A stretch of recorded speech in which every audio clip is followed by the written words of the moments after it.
Bom dia, boa tarde, boa noite. Eu sou a Vanessa Oliveira, eu sou acadêmica de licenciatura em Física do Instituto Federal e hoje nós vamos estar resolvendo, numa sequência de 4 vídeos, a minha N3 de equações diferenciais ordinárias, que tratava basicamente de equações homogêneas e não homogêneas com coeficientes a determinar, ok?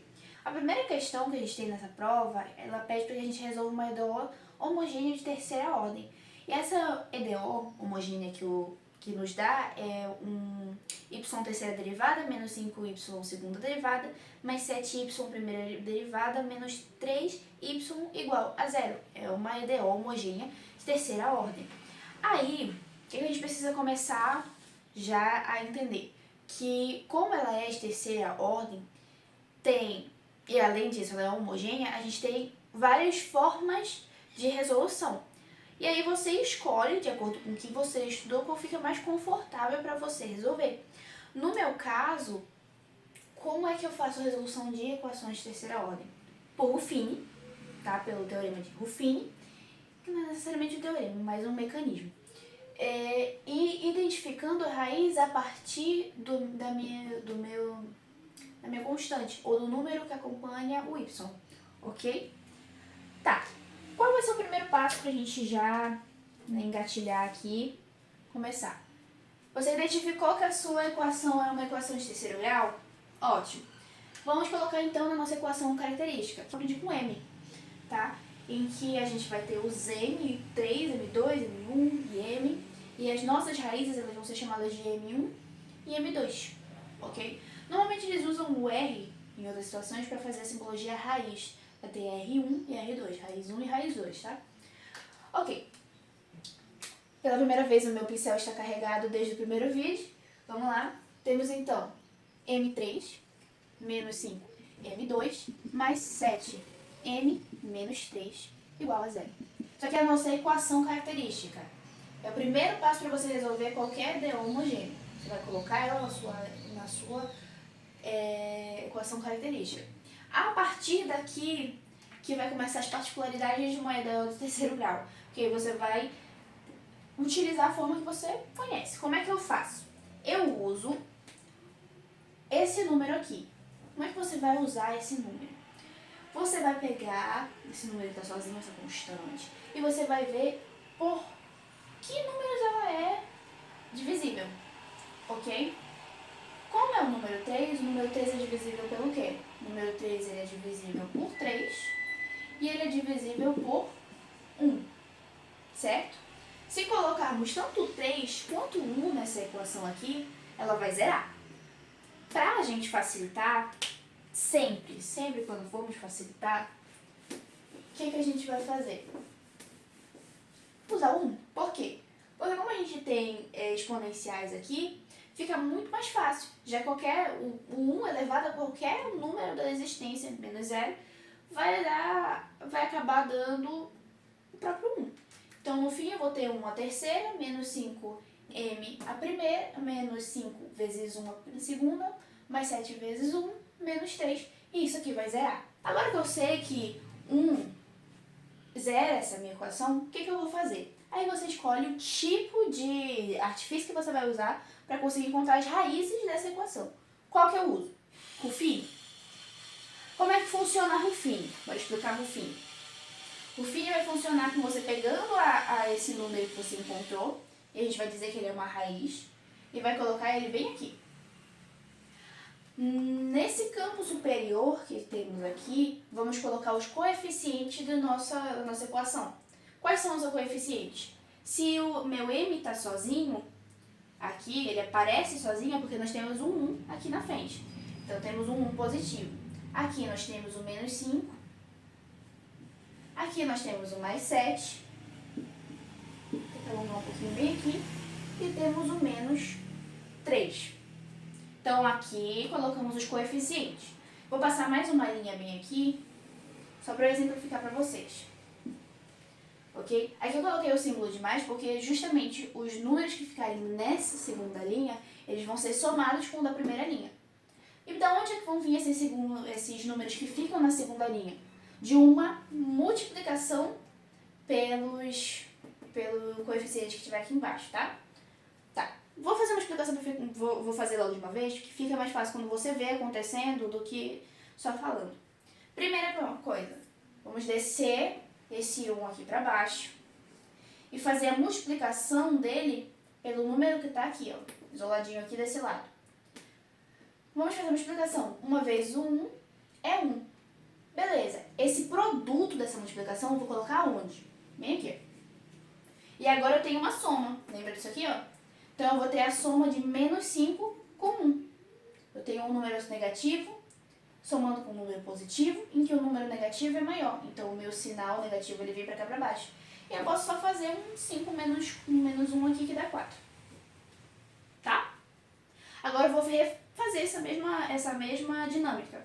Vou multiplicar o menos 4 por 1, que vai dar menos 4.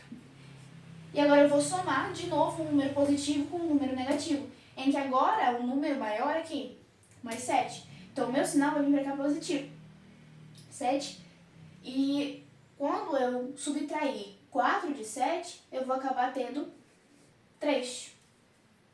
E quando eu fizer a multiplicação de 3 vezes 1 ou 1 vezes 3, quando eu for fazer a soma, eu vou ter um menos 3 somado com 1 mais 3, que zera. E é isso aqui que caracteriza, tá? Eu preciso que zere aqui no final. Se não zerar, provavelmente a gente vai ter uma coisa chamada resto aqui. Mas não é interessante pra gente que tá fazendo esse tipo de coisa. A gente precisa que nesse tipo de equação, zere. Zerou, tá ótimo. Agora você tem novos coeficientes, tá? Como assim novos coeficientes? Os números que ficarem nessa terceira linha são os coeficientes de uma nova equação característica com a ordem reduzida. A gente tinha a primeira ordem 3, agora a gente vai ter a ordem 2. Como é que vai ficar?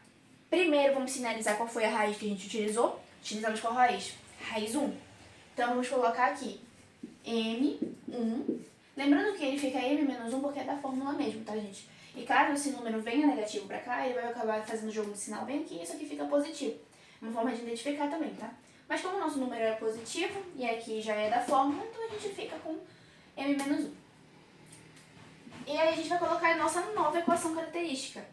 Aqui a gente tem o coeficiente 1, então temos o m ao quadrado. Nós tínhamos inicialmente um m ao cubo, certo? E agora temos um m ao quadrado porque reduzimos a ordem, correto? Ok. Menos 4, que é esse coeficiente aqui, m, mais 3, tá? Essa aqui é a nossa nova equação que a gente vai trabalhar. E o que a gente vai fazer a partir de agora? Temos uma equação de segunda ordem simples. E como é que eu normalmente resolvo esse tipo de equação? Achando dois números, na verdade, em que o produto seja 3 e a soma seja b com sinal trocado, tá? Então, eu normalmente faço esse esquema aqui nas provas. Abro 2 parênteses, coloco uma multiplicação, aqui uma soma igual ao que eu preciso. Eu preciso que a multiplicação dê 3 positivo e a soma dê 4 positivo. Mas como? Por que 4 positivo aqui se aqui tá 4 negativo? Porque quando ele for pra cá, ele vai vir e vai trocar esse sinal. Então aqui eu preciso que ele dê 4 positivo. Beleza? Tá. Então quais são esses dois números que somados vão dar 4 e multiplicados vão dar 3? Bom, é bem simples. 1 e 3. Tá? Eu aconselho, sempre que vocês forem fazer isso, pensarem primeiro em quem soma, depois em quem multiplica. Porque tem muitos números que multiplicados vão dar esse aqui, tá? Tem uma quantidade interessante de números que dá pra fazer isso. Então é muito mais fácil você focar em quem soma primeiro, porque é na soma que vai haver mudança de sinal. Então você foca se aqui é positivo e negativo, ok? E aí você vem pra cá pra soma pra achar o número que é o contrário desse, tá? Aí quais são esses números que a gente achou aqui? Esses números vai ser 1 e 3. 1 e 3. Por quê? 1 vezes o 3 é 3 e 1 mais 3 é 4. Beleza. Achamos M2 e M3. Só que aí vocês vão perceber aqui que a gente já tinha utilizado o 1 aqui de primeira, quando a gente começou aqui. Então a gente já tem uma duplicidade de raiz, em que o meu M1 ele vai ser ao quadrado. Então, o que a gente vai obter a partir daí? Eu espero que... Vou só dar uma verificada se vai caber aqui a minha formulazinha. Não vai caber. Mas o que a gente vai obter bem aqui? A gente vai ter que é m menos 1 ao quadrado, m menos 3, e o nosso m2 menos 4m mais 3, tá? Então, nós temos uma dupla raiz para 1 e uma unirraiz para 3, ok? Uma única raiz. Por que eu falei uni? Uma única raiz para 3. A partir daqui, a parte difícil mesmo já acabou. Você precisa lembrar, então, como apresentar uma equação com duplicidade de raiz. E aí, como é que a gente sabe? Como a gente vai fazer isso? Primeiro, é a mesma raiz. Então, se eu for fazer, colocar ele com as constantes, como é que ela vai ficar? Constante 1, e x, mais constante 2, e x. E se a gente olhar, mesmo que as constantes mudem, não é a mesma coisa? É. E aí fica errado, tá? Tá errado, não pode ser apresentado assim. E aí tem uma forma específica de você apresentar para simbolizar que são sim as mesmas.